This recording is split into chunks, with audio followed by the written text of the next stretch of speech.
Përshëndetje të nderuar ndjekës të mi, përshëndetje të dashur miq të kanalit Monitor TV dhe ju të cilët më keni ndjekur dhe i keni besuar gjithmonë lajmit tim.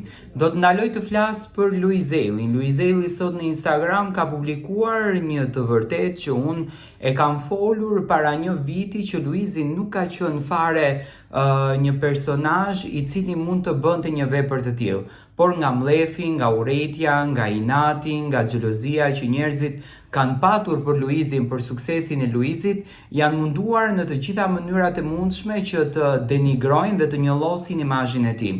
Në Instagramin e tij zyrtar, Luizeli sot ka treguar që i ka shpëtuar atij dënimit të shumë përfolur që bëheshte fjalë për një vit burg nga gjykata e Fierit që Luizi ishte dënuar për disa falsifikime, ku mua më duhet ta them edhe një herë në atë dokumentin i cili ishte postuar në atë kohë në rrjetet sociale, Luizeli nuk, dokumenti nuk mbarte një vul dënimi nga gjykata e Fierit dhe dukeshte që ishte një situatë e inskenuar.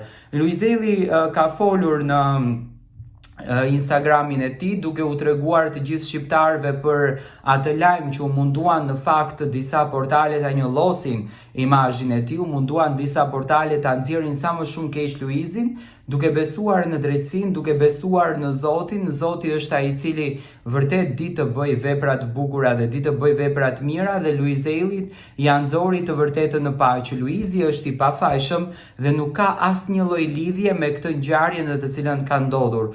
Mua më vjen shumë keq që portalet ndonjëherë mundohen që të përfitojnë nga klikime. Unë e kam thënë edhe vitin e kaluar, ju të paktën që më ndiqni non stop e dini se unë sa jam i drejtë ndaj çështjeve të Luizit edhe të gjithë vipave shqiptar, jam munduar që ta flas edhe atëherë më të drejtën që unë asnjëherë nuk e kam besuar që Luizi mund të ishte i kyçur në kështu situatash, por gjithsesi ka njerëz të këqij që mundohen t'i bëjnë keq. Unë kam kam arritur të marr edhe fjalimin e Luizit që ka folur në Instagramin e tij dhe që tregon për situatën të skenuar në atë kohë që ju bë Luizit me një vit burg në gjykatën e Fierit. Luizi është i pafajshëm, Luizi është në ditët e tij më të mira dhe thjesht është tur për ato të cilët janë munduar që të dëmtojnë Luizin, por kanë stresuar familjarët e tij, kanë stresuar nënën e tij, sepse me ca gjëra budallalliqe edhe portalet mundohen që të bëjnë lek.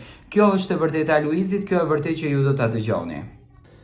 Pas një betejë gjatë me padrejtësinë, pas një vendimi që u bë titull portalesh dhe fest për disa, drejtësia foli sërish dhe qartë: jam i pafajshëm. Gjykata e apelit argëzoi atë vendim absurd që më dënoi me një vit burg, jo sepse më dha një favor, por sepse pa të vërtetën. Një vërtetë që shumë nuk e kërkuan kurrë, sepse nuk i interesonte drejtësia apo shkatrimi. Ndërsa unë luftoja për të mbrojtur emrin, jetën dhe të ardhmen time, kishte njerëz që qeshnin, kishte sy që ndriçonin nga lajmi i dënimit tim. Madje do thoshin e mori atë që e meriton. Pikërisht sot moshta është koha që këta njerëz ta ulin kokën, jo nga frika, por nga vërteta. Sepse kur dëmton një njeri pafajshëm nuk fiton as drejtësia as morali, por veç urrejtja. Faleminderit drejtësisë që foli, faleminderit jetës që më dha durimin, faleminderit atyre që besuan po as sa unë pafajësinë time. Faleminderit gjithëve. Fjala pafajësi nuk është thjesht një vendim, është dinjitet.